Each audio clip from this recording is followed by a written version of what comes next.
사랑하는 성도 여러분, 안녕하십니까? 우리 화요일 저녁 기도에 오신 여러분들을 진심으로 환영합니다. 저희가 이 말씀을 듣고 기도하는 가운데에 성령 하나님께서 능히 역사하시길 주님께 기도드립니다. 오늘은 링겔만 효과, 시너지 효과라는 제목으로 함께 말씀을 나누려고 합니다. 우리 성도 여러분들께서는 링겔만 효과라고 하는 이 단어를 들어본 적 있으십니까? 이 링겔만 효과라고 하는 것은 독일의 심리학자인 링겔만이 처음으로 이야기를 한 그런 효과인데요. 뭉치면 약해진다 하는 의문을 던지는 그런 심리학적 효과입니다. 어느 한 집단이 있는데 그 집단에 포함되어 있는 여러 개인이 많아지면 많아질수록 그 집단이 어떤 일을 이루는 데 있어서 개개인이 미치는 헌신도가 점점 낮아진다라고 하는 것입니다. 예를 들면 이런 것입니다. 줄다리기를 하는데요. 한 사람이 최선을 다해서 그 줄을 당겼을 때에 힘을 100이라고 한다면 두 사람이 그 줄을 당길 때 더해지는 힘은 몇이 되어야 합니까? 200이 되어야겠죠. 3명이 되면 300이 되고 8명이 되면 800이 되는 것. 그것이 수학적인 올바른 계산일 것입니다.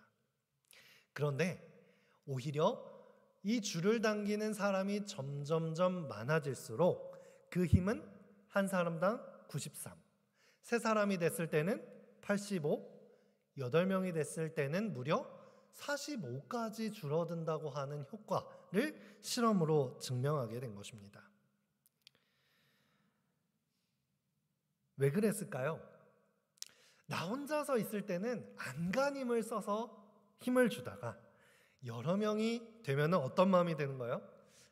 이거 뭐 내가 더 열심히 힘을 안 줘도 다 될 거야 라는 생각으로 서로에게 미루기 시작하는 것입니다. 제가 예전에 어렸을 때 학교에 다닐 때 친구들과 이렇게 축구를 할 때가 있었습니다. 축구를 하기 위해서는 저 구석지에 있는 축구 골대를 들어다가 이렇게 운동장 한가운데에 설치를 하고 축구를 해야만 했습니다. 그래서 이제 한 남자애들 10명이 가가지고 어떻게 하는 거예요? 축구 골대를 번쩍 드는 것입니다. 그런데 하나 둘 셋 하고 힘을 줘서 축구 골대를 나르는데 이상하게 점점 더 이 골대가 무겁게 느껴지는 것입니다. 왜 그럴까요? 처음에는 같이 힘을 주다가 몇 명은 점점 손을 대는 척만 하고 힘을 빼는 것이죠. 물론 저도 가끔 그런 적이 있지만 바로 이것이 링겔만 효과라는 것입니다. 다른 사람이 많으니까 다른 사람이 하겠지라고 하면서 내 최선을 다하지 않는 것입니다. 그런데 여러분, 이 링겔만 효과에 완전 반대되는 또 하나의 효과가 있는데요. 여러분들도 많이 들어보셨을 것입니다. 시너지 효과라고 하는 것이죠. 시너지 효과는 1 더하기 1은 2가 되어야 되는데 그 이상의 힘이 마구 솟아나는 것입니다. 이 시너지 효과를 설명할 때 예로 보통 드는 것은 바로 말이 어떤 것을 끌 수 있는 무게를 가져다가 실험한 것을 이야기합니다. 말 한 마리가 끌 수 있는 힘, 1마력이라고 하죠. 무려 이 한 마리가 끌 수 있는 무게가 2톤이나 된다고 합니다. 이 2톤이나 되는 무게를 끄는 말 2마리를 데리고 와서 이 무게를 끈다면 얼마만큼 끌 수 있을까요? 이것이 1톤으로 줄어든다면 그것은 링겔만 효과이겠죠. 그런데 무려 12배나 되는 24톤의 힘을 발휘할 수 있다고 하는 것입니다.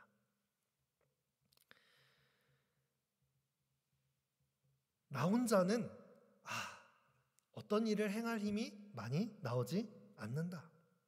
나와 같이 누군가 도와줄 수 있다면 좋을 텐데, 누군가 같이 나와 힘을 합쳐서 어떤 일을 행할 때에 내 속에 잠재되었던 힘까지도 우러나와서 큰 일을 할 수 있다라고 하는 것이 바로 이 시너지 효과라는 것입니다.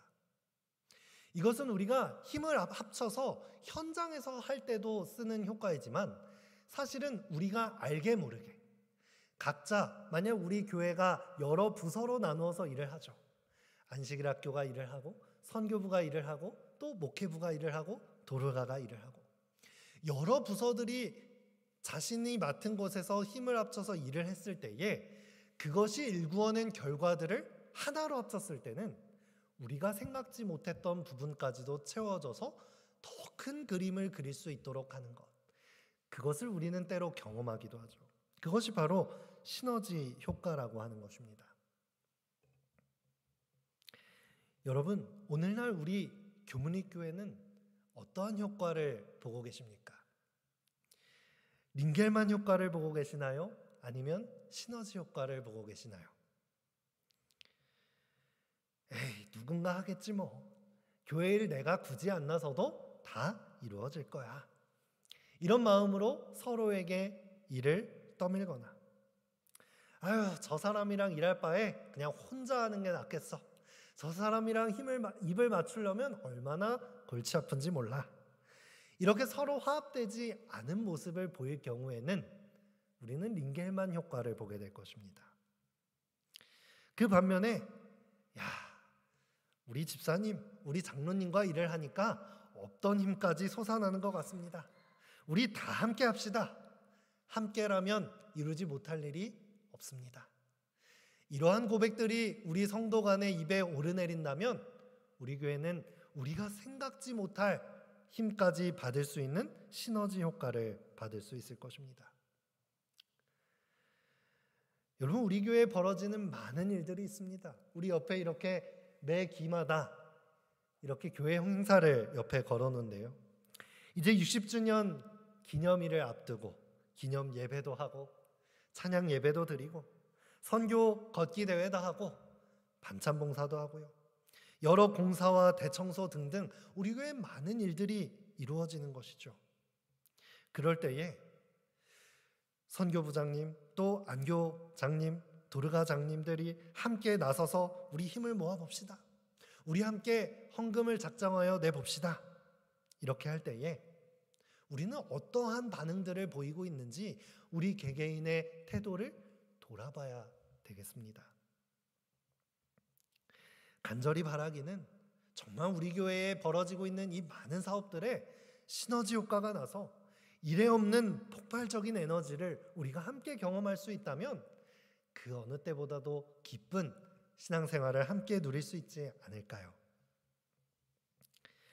오늘 이런 의미에서 복음을 전하는 데 있어서 시너지 효과를 냈던 여러 사람들의 이야기를 함께 살펴보려고 합니다. 바로 사도 바울의 이야기입니다. 여러분, 사도 바울 하면 어떤 이미지가 떠오르십니까? 저는 사도 바울 하면 아주 열정적인 이미지가 떠오릅니다. 그의 일대기는 너무나도 열정적이고 뜨거워서 우리 앞에 사도 바울에 관한 영화 포스터를 가져왔는데요. 세상 사람들이 볼 때에도 이 열정은 너무나도 뜨거웠던 것입니다. 그의 이야기가 영화로 만들어지기까지 했으니까요. 그는 정말로 열정적이었습니다. 누가 뭐라 그래도, 돌에 맞아서 죽을 지경에 가더라도 또다시 일어나서 무엇하는 것입니까? 하나님의 복음을 전하고 하나님의 일에 전념했던 열정을 가진 사람, 강철 같은 사람, 그런 사람이 바로 사도 바울이었습니다. 그런데 여러분, 바울이 이렇게 폭발적인 열정을 발휘할 수 있었던 이유가 어디에 있었을까요? 물론 그가 뜨거운 가운데 만났던 예수님, 그리고 하나님에 대한 확고한 믿음, 말씀에 기초한 믿음이 있었기 때문에 가능한 것이었겠지만 우리가 사도행전을 쭉 읽어나가다 보면 그가 이러한 선교에 대한 열정, 하나님의 일에 대한 열정을 볼 수 있었던 이유는 언제나 그와 함께했던 동역자가 있었기 때문이라는 사실을 우리는 발견하게 되는 것입니다. 그래서 오늘은 바울과 함께 했던 이 동역자들과 이루었던 시너지 효과. 어떤 동역자들과 함께 했기에 이 바울은 시너지 효과를 볼 수 있었을까? 함께 살펴보도록 하겠습니다. 가장 먼저 바울과 동역했던 사람, 그 사람은 바로 바나바였습니다. 이 바나바와 바울의 인연은 정말로 오래되고 깊었습니다. 이 인연은 바울이 예수님을 이 다메섹으로 가는 도상에서 예수님을 만난 그때부터 시작되었습니다. 기적적으로 예수님을 만났던 바울은 결심합니다. 이제는 예수 그리스도를 핍박하는 것이 아니라 저는 예수님을 믿고 예수님을 전하는 사람이 되겠습니다. 라고 결심을 했습니다. 이렇게 고백하는 바울을 주변 사람들이 믿었나요? 믿지 못했나요? 믿지 못했습니다. 저러다가 예수님 믿는 척 하다가 우리 그리스도인들을 한꺼번에 다 잡아 죽이려고 하는 거 아니야? 의심을 사게 되었습니다. 심지어 누구까지 의심을 했나요? 예수님의 제자들, 12사도들까지도 이 바울을 믿지 못했습니다. 바로 그때에 바울을 데리고 예루살렘에 가서 사도들을 만나고 이 바울 진짜 예수님을 만났어. 진짜 회심한 사람이야. 라고 설득을 하고 알려준 사람이 누구입니까? 바로 바나바였습니다. 바나바가 없었다면 어쩌면 바울은 이 공적인 선교 사역에 동참하지 못했을지도 모릅니다. 그도 그럴 것이 회심한 바울은 바로 선교 사역을 시작한 것이 아니라 아라비아로 돌아가서 3년, 고향 다소에 돌아가서 8년, 도합 11년을 이 선교의 무대에 나서는 사람이 되지 못했습니다. 그러다가 이 사도 바울이 다시금 이 사도행전의 선교 사역의 중심에 서게 된 사건이 있었는데 그것은 바로 이러한 사건입니다. 안디옥이라는 지역이 있었는데 그곳에 교회가 세워지고 많은 사람들이 회심하고 교회가 부흥하는 일이 있었습니다. 그래서 예루살렘 교회는 그 당시 유력했던 교회 지도자인 바나바를 안디옥 교회로 파송하게 됩니다.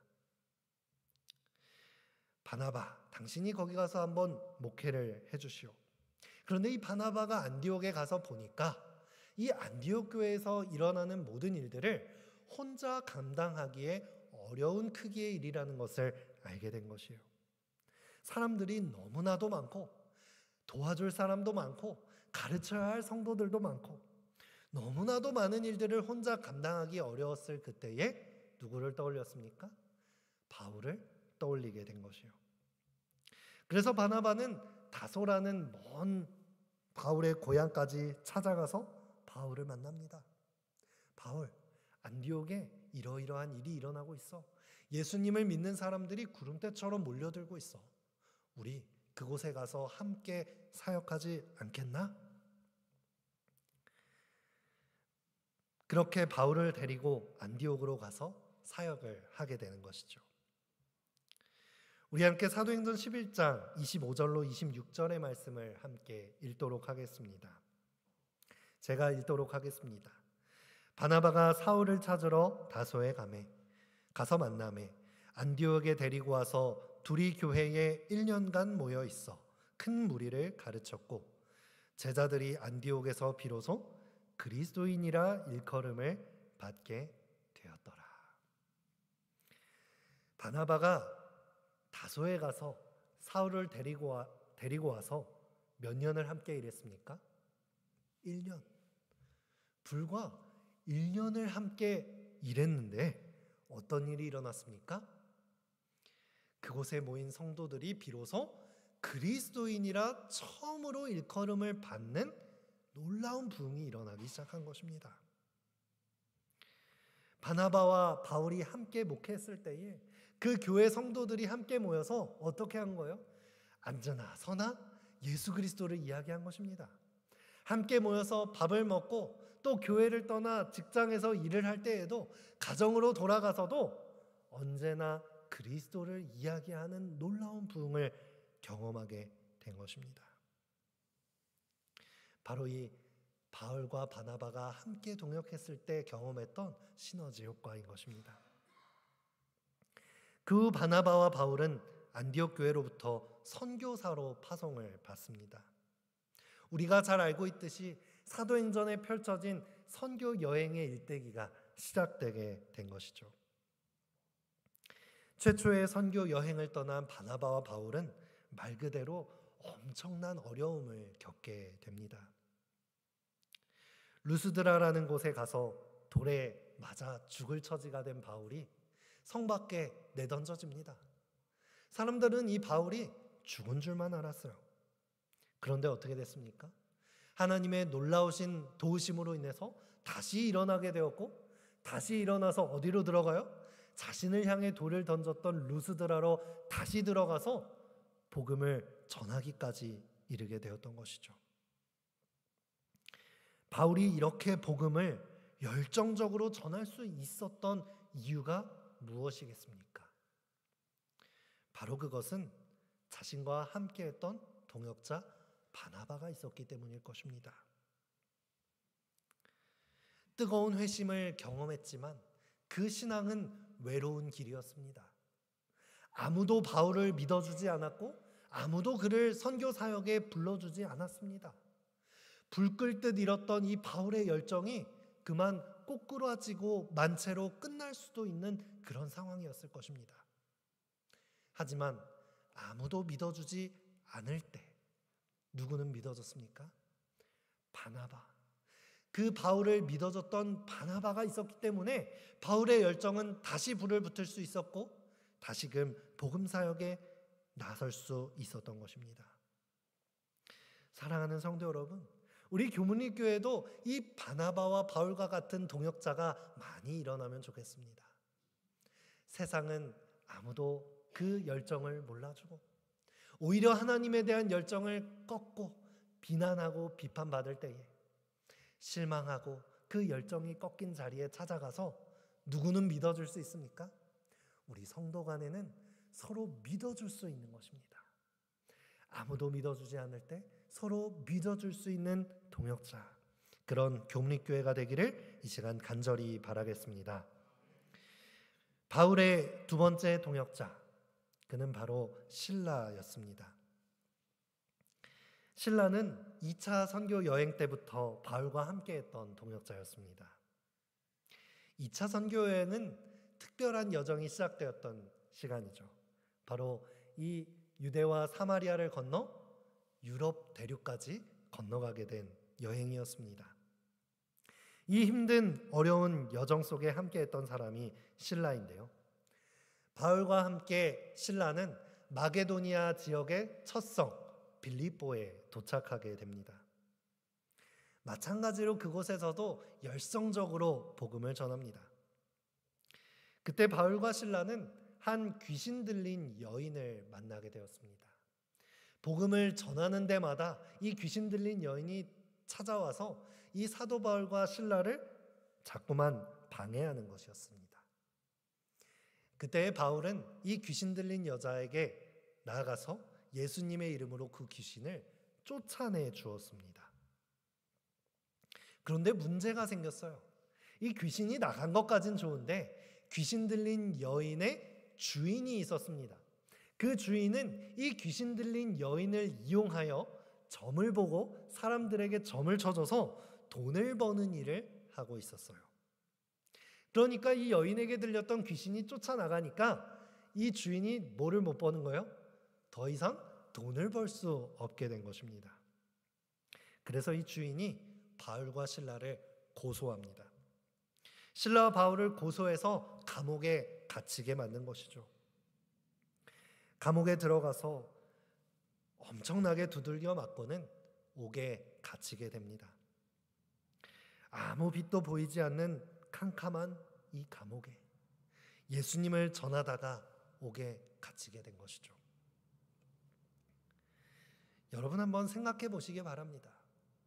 위험을 무릅쓰고 예수님의 이름을 생명을 걸고 전하다가 얻은 결과가 무엇입니까? 감옥에 갇히는 것이었어요. 여러분, 이런 상황에서 어떤 생각을 하시겠습니까? 야, 이거 하나님 일하는데 왜 이렇게 어렵지? 이거 내가 돈 벌자고 하는 것도 아니고 나 잘 먹고 잘 살자고 하는 일도 아닌데 하나님의 이름으로 하나님의 일 좀 해보겠다는데 왜 이렇게 고난이 따라올까?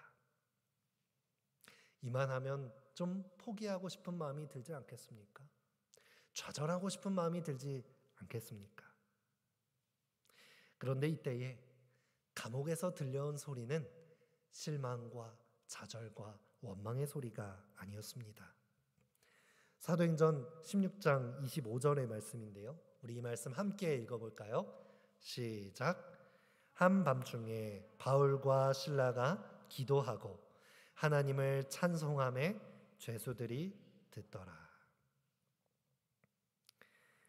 거의 진물이 터져서 피와 물이 흐르는 그 몸, 만신창이가 된 몸으로 감옥에 갇혀 있는데 그날 밤에 들렸던 소리는 신음소리도 아니요, 누구를 원망하고 저주하는 소리도 아니요, 하나님을 찬양하고 기도하는 소리가 흘러나오기 시작했다는 것입니다.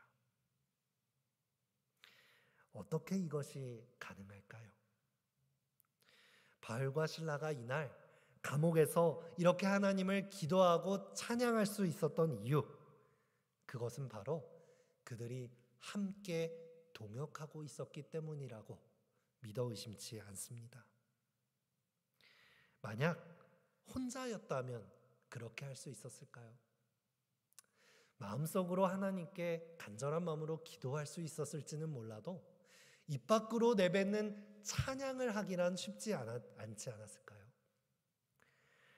바울과 실라가 옥에 갇혔을지라도 함께 위로했을 것입니다. 바울, 우리 여기서 쓰러지지 말자. 실라, 우리가 이곳에서 낙담하고 절망하지 말자. 그래도 이 빌립보로 향하게 하신 하나님의 뜻이 있을 거야. 서로 위로하지 않았겠습니까? 두 손을 맞잡고 우리 기도하자고 하지 않았겠습니까? 그 기도의 기쁨에 못 이겨 함께 하신 하나님을 찬양하기에 이르지 않았겠습니까? 동역한다는 것, 우리가 함께 한 교회에서 신앙하며 하나님의 일을 한다는 것은 바로 이 바울과 실라의 동역의 모습과 같을 것입니다. 어떠한 고난과 지쳐 쓰러지는 순간이 있을 때에라도 함께 공감하며 위로하며 서로를 위해 기도하며 그 고통을 함께 찬양으로 승화시킬 수 있는 관계, 그것이 바로 시너지 효과를 보는 동역자의 관계일 것입니다. 요즘 저는 이 안식일 오후에 우리 교회 청년들과 함께 시간을 많이 보내고 있습니다. 우리 청년반에 중요한 청년들이 정말 많지만 모두가 소중한 청년들이지만 정말 중요한 역할을 하고 있는 청년들이 있는데요. 그 청년들은 바로 이제 막 30대가 된 30살 강민구, 김동규, 정의경, 조민영 청년입니다. 이 이름을 듣고 얼굴들이 떠오르시는지 모르겠지만 이 4명의 청년들, 이 4명의 청년들뿐만 아니라 사실은 이 30살의 청년들의 구도자 청년들도 정말 많아요. 왜냐하면 이들이 친구 관계로서 똘똘 뭉쳐서 이 교회에서 얼마나 아름답게 봉사하고 활동하고 있는지 모릅니다. 우리 교회 청년 선교회는 제가 이 교문이 교회로 발령받기 직전인 작년에 20대 청년반과 30대 청년반으로 나누어져서 활동을 시작했다고 들었습니다. 왜냐하면 20대 반은 우리 교회에서 이루어지고 있는 청소년 교회, 이 청소년께서 올라오는 대학생 청년들을 더 집중적으로 케어하고 선교해보자, 이러한 뜻을 가지게 되었고, 30대 반은 이 패스파인더와 청년들 사이에 있는 직장인 소그룹이 없기 때문에 아직 정착하지 못하고 있는 우리 30대 청년들, 혹은 아직 자녀가 없는 젊은 신혼부부들, 이러한 가정들을 조금 더 케어해보자, 이러한 선교 사명을 가지고 스스로 분반을 하게 된 것입니다. 정말 멋진 청년들 아닙니까? 이렇게 1년을 보내고 나니 이제 작년에 29살이었던 이 청년들의 거취가 뜨거운 감자가 되었습니다. 워낙 이 청년들이 20대 반에서 중추적인 역할을 하고 있었기 때문에 이제 내년이 되면 이 30살이 돼서 다 30대 반으로 올라가면 이 20대 청년반이 휘청거리게 되는 거 아니야? 하지만 우리가 규칙을 세우고 원칙을 세웠으니 예외를 두기 시작하면 계속해서 예외가 생기잖아. 그냥 30대 반으로 올라가야 돼. 이것이 뜨거운 감자가 되어서 무려 평일 저녁에 20대 청년들과 30대 청년이 다 같이 모여서 이것을 가지고 회의를 하기까지 이뤘습니다. 얼마나 중요한 역할을 하고 있는 청년들인가요? 어떻게 결정을 했을까요? 이 30대가 된 청년들을 30대 반으로 진급하자라고 하는 결정을 내리고 다시 한번 이 20대와 30대 반으로 나누었던 이 사명을 다시 한번 마음속에 새기면서 이 회의는 마쳐지게 되었습니다. 올 한 해는 어려울 줄만 알았던 20대 청년반에 새로운 청년들이 리더를 맡게 되고 심지어는 분이엘교회에서 올라왔던 신입생 출신의 청년들이 또 부회장을 맡기도 하고 여러 가지로 많은 은혜를 경험하고 있는 것 같습니다. 30대 반도 이 새롭게 올라온 막내 30살 청년들과 함께 더불어서 또 즐겁게 30대 반의 청년반을 이뤄나가고 있는 것이죠. 제가 이 이야기를 꺼낸 것은 이 30살이 된 친구들이 참 아름다운 동역자로 보였기 때문입니다. 오후에 청년들이 모여서 예배를 드리고 또 소그룹 활동을 하고 저녁을 먹고 하고 나면 한 6시쯤이 되는데요. 사실 진짜 청년반은 이 정규 프로그램이 끝난 이후부터 시작된다고 해도 과언이 아닙니다. 이 이후에는 11시 혹은 12시가 될 때까지 밤이 늦은지도 모르고 서로 이야기꽃을 피웁니다. 한 주간 직장에서 있었던 힘든 일들을 이야기하기도 하고요. 연애 문제, 신앙 문제, 여러 가지 어떤 문제라도 꺼낼 수 있는 이야기의 장이 펼쳐집니다. 때로는 진지하게 교회에 대해서 걱정을 하기도 하고 청년반의 방향성에 대해서 이야기하기도 하고 졸업하고 교회를 떠나버린 친구들에 대해서 걱정을 하기도 합니다.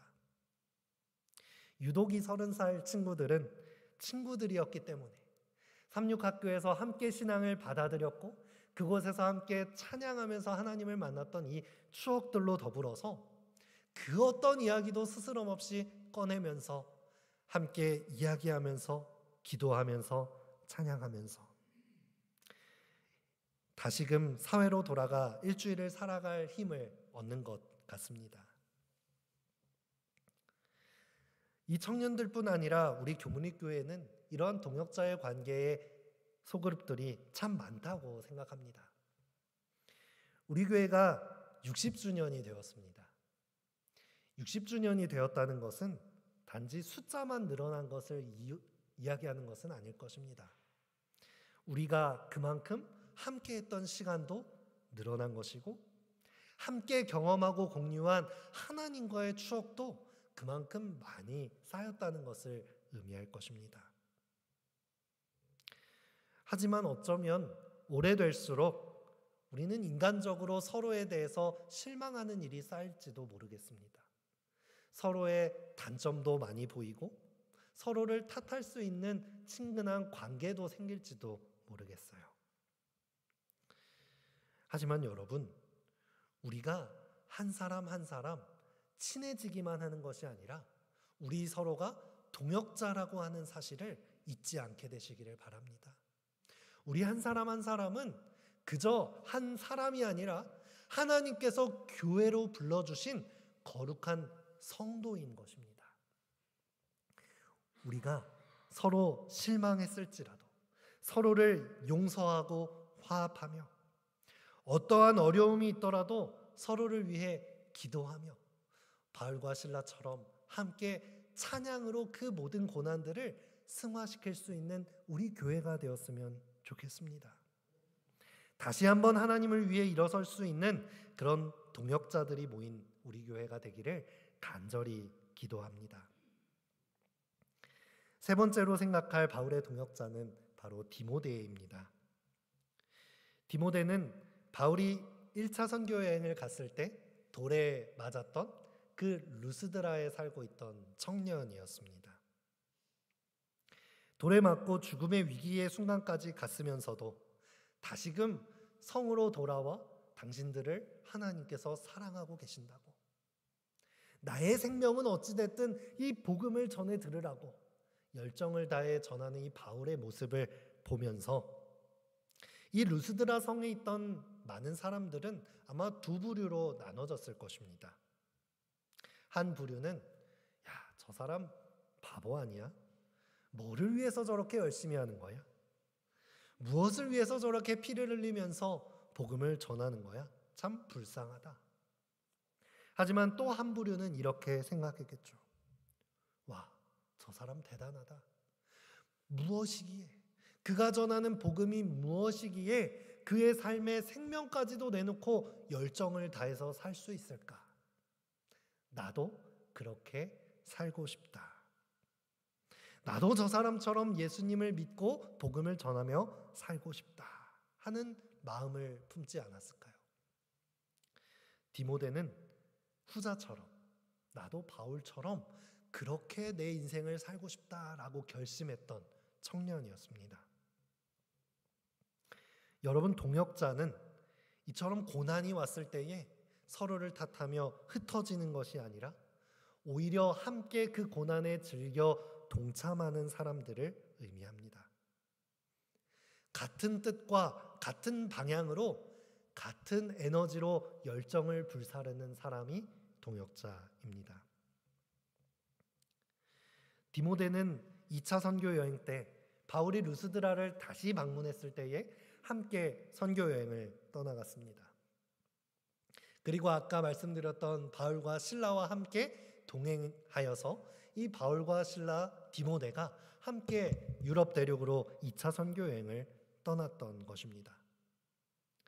무슨 이유에서인지 디모데는 함께 감옥에 갇히지는 않았지만 디모데는 끝까지 이 2차 선교 여행에 동참했습니다. 빌립보 감옥을 탈출하여 이제는 베레아로 나가고 또 아덴으로 넘어가서 계속해서 선교 여행을 나갔습니다.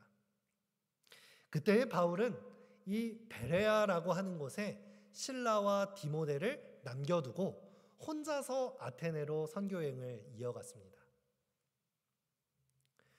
이 베레아에 남아서 실라, 디모데, 너가 이 베레아에 생겨난 교회를 좀 목양하거라. 나는 이어서 선교 여행을 가겠다. 물론 바울은 아테네에 가서도 열심히 복음을 전하고 열심히 선교 사업을 했지만 그는 큰 어려움을 겪었습니다. 그가 열심히 전도했는데도 많은 사람들이 그 말씀을 듣지 않으니까 너무나도 어려웠던 거예요. 사도행전은 그가 겪었던 이 어려운 당시의 마음을 이렇게 기록하고 있습니다.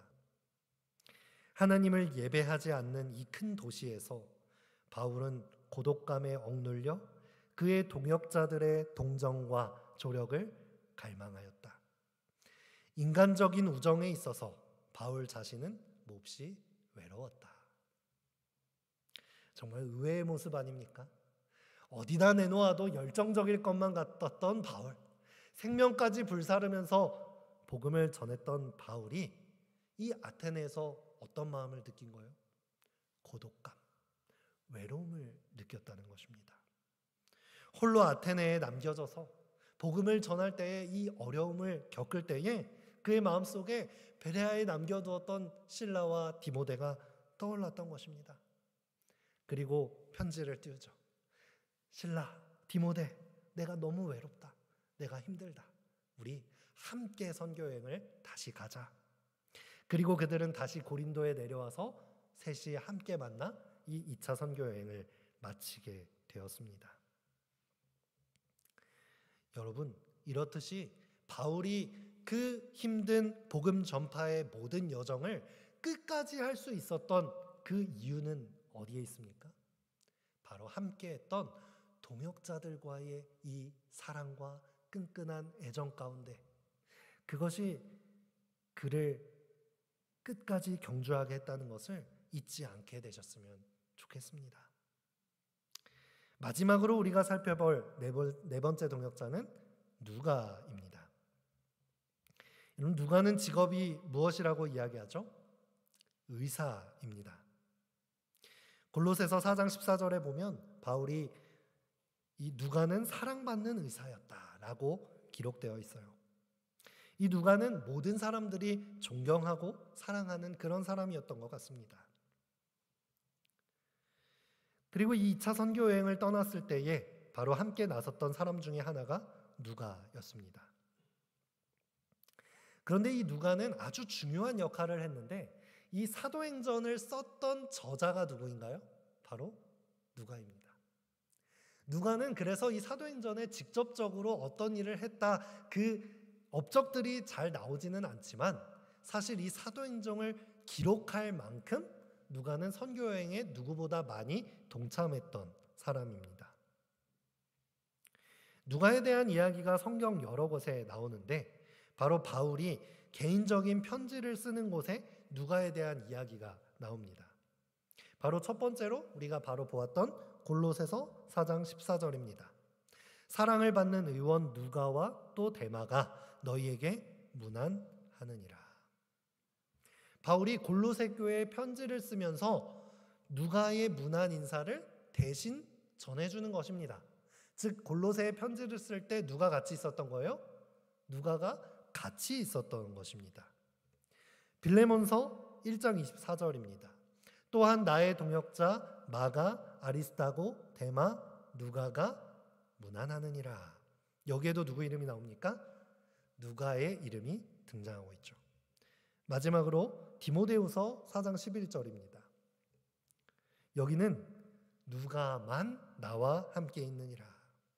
네가 올 때 마가를 데리고 오라. 저가 나의 일에 유익하니라. 이렇게 표현합니다. 여러분, 지금 우리가 읽었던 골로새서, 빌레몬서, 디모데후서 이 편지들의 특징은 바울이 로마 감옥에 있을 때 썼던 편지라는 공통점을 가지고 있습니다. 바울이 어디서 열심히 복음을 전하며 교회의 지도자로 추앙받고 있을 때가 아니라 감옥에 갇혀서 아무것도 하지 못할 때, 제대로 활동도 하지 못하고 복음도 전하지 못하는 그때에 그 열악한 상황 속에서 함께했던 사람이 누구예요? 바로 누가라는 것입니다. 사도행전 27장에 보면 바울이 재판을 받다가 로마 시민권을 사용합니다. 내가 로마 시민권을 사용해서 나는 로마 시민이니까 로마로 가서 황제에게 재판을 받고 싶습니다 라고 주장을 합니다. 그래서 바울은 배를 타고 로마로 향합니다. 그런데 이때에 누가 함께 하느냐? 누가가 그 배에 함께 타고 갑니다. 그것을 어떻게 아느냐? 사도행전을 쓸 때 이 누가는 자주 우리가라는 표현을 씁니다. 바울이 했던 일이 아니라 우리가 함께 배를 타고 우리가 어떻게 했고, 즉 바울과 누가가 함께 이 길에 동참했다는 것을 우리가 알 수 있는 것이에요. 바울은 죄인의 신분으로서 죄인을 운송하는 배를 타고 로마로 향하고 있었어요. 그런데 죄인이 아니었던 누가가 어떻게 그 배에 함께 탈 수 있었을까요? 이 당시 로마 시민권이 있는 사람은 감옥에 갇히는 죄인이라 할지라도 누구를 동행시킬 수 있었느냐면 종을 함께 동행할 수 있었습니다. 죄인의 신분이라도 자신의 종을 함께 두어서 자신을 보필할 수 있게 하는 것이 로마 시민권의 특권이었다는 것이에요. 그러니까 즉 누가가 이 바울과 함께 배를 타고 로마로 향했다는 것은 어떠한 위치로 바울과 함께 했다는 것이에요? 종의 위치. 바울의 종을 자처하고 나서서 바울을 보필하고 도와주는 역할로 함께 있었다는 것입니다.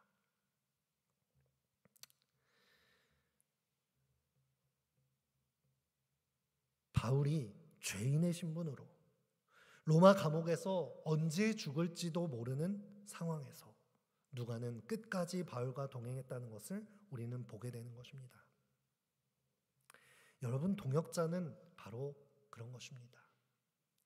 그 어떤 어려운 상황일지라도 함께하며 함께 같은 방향으로 에너지를 쏟고 끝까지 격려할 수 있는 사람. 바로 그것이 동역의 힘인 것입니다. 우리 교문리교회가 하나님의 일을 하는 데 있어서도 많은 동역이 필요할 것입니다. 아무리 믿음이 좋은 사람도, 아무리 능력이 많은 사람도, 아무리 열정이 많은 사람도 그 사람 혼자서 감당할 수 있는 일은 이 교회에 많지 않습니다. 그 대단해 보이는 사람도 분명히 넘어지고요, 분명히 쓰러집니다. 열심히 교회를 섬기는 몇몇 사람들에게 교회 일이 맡겨져서는 안 된다는 것입니다. 여러분, 우리 교문리교회가 함께 동역하는 동역자들로 가득 찬 교회가 되었으면 좋겠습니다.